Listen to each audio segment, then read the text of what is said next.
Donc 22 cm, c'est ce qui séparait cette petite Leïla de ses voisins quand elle s'est fait battre à mort par son beau-père. C'est le reflet d'une situation qui s'est passée réellement et qui avait juste 22 cm qui la séparait de son voisin, qui peut-être s'était rendu compte de choses, peut-être avait entendu du bruit, peut-être se rendait compte d'un comportement troublant, mais finalement n'a pas osé franchir le pas. Et c'est ça qu'on essaye de dénoncer aujourd'hui.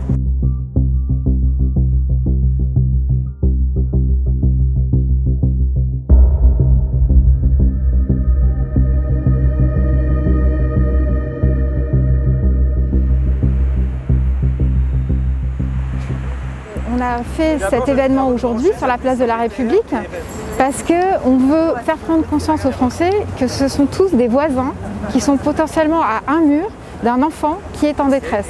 Donc aujourd'hui sur la place de la République, c'est 3 murs qui ont séparé 3 enfants qui sont morts de leurs voisins. On sait que dans les 3 cas, il n'y avait en aucun cas un doute sur le fait que ces enfants étaient en détresse. Ce que ça nous dit, cet événement, c'est qu'on est tous des voisins. Aujourd'hui, il y a le feu chez vous, vous appelez le 18. Et bien, demain, chez vous, vous soupçonnez qu'il y a un enfant qui est en détresse, vous devez appeler le 119.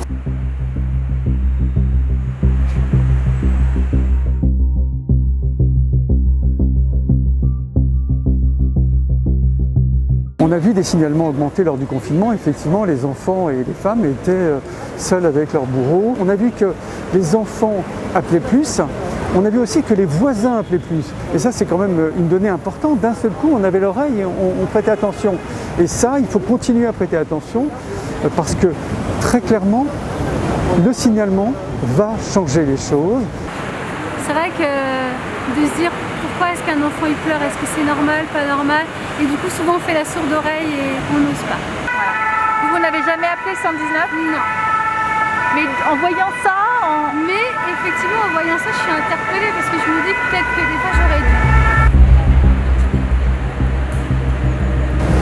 Les cris, les hurlements, les pleurs incessants, visage d'un enfant tuméfié, d'un enfant mal soigné, d'un enfant qui est dehors alors qu'il ne devrait pas l'être à une heure indue.